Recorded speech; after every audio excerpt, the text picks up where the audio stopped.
Ce qui s'est passé entre Jessica et Thibaut, ça montre juste qu'encore une fois, il ne faut jamais placer une personne au centre de sa vie, et encore moins un homme, quand bien même on peut l'aimer, on peut l'adorer. Il faut jamais tout tourner autour de quelqu'un, parce que quand cette personne-là part, ça fait très mal. Bon, si vous regardez un petit peu tous les dramas, les ruptures entre influenceurs qui se déroulent parfois, et surtout cette année finalement, vous avez sûrement vu passer la rupture entre Jessica et Thibaut, avec justement Jessica qui annonce que Thibaut l'a quitté, qu'il est parti de la maison, qu'il a déjà trouvé une autre maison, et que il ne se voyait plus avec elle, et qu'il y aurait eu un manque de sentiments. Et moi personnellement, je vais pas ici faire des hypothèses sur qu'est-ce qui a pu se passer entre eux. On a déjà vu passer plein d'édits qui diraient que Thibaut n'a jamais aimé Jessica, qu'il la critiquait déjà sur son physique, qu'apparemment il aurait pu la pousser à faire des modifications sur son physique, chose que Jessica a totalement nié. Peu importe, on sait pas ce qui se passe dans leur couple, on ne va pas nier que je pense que c'est beaucoup plus complexe que ça, parce qu'une relation, c'est voilà, c'est compliqué, c'est des efforts, c'est un mariage, c'est quand même une bénédiction, et en même temps c'est quelque chose de très risqué.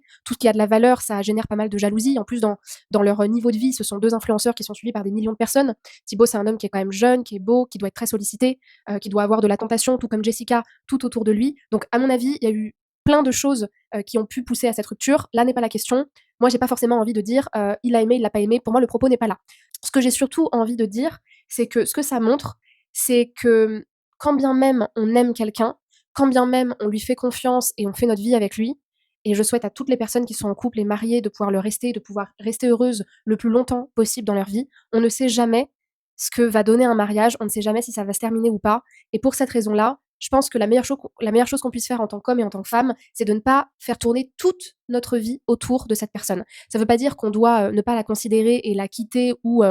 avoir des personnes à côté au cas où, mais ça veut dire qu'on doit garder en tête que oui, on va se battre pour notre mariage, on va tout faire, et si possible vérifier que la personne a les mêmes aspirations que nous, les mêmes valeurs, la même façon de voir le mariage, et que quand elle perd des sentiments, elle se barre pas juste comme ça en mode bon bah salut, on a passé 10 ans ensemble, on a fait 2 enfants, on a tout construit ensemble, mais ciao, ça me va plus, je ressens plus rien. Faut, je pense, dans la mesure du possible, vérifier que la personne elle a les mêmes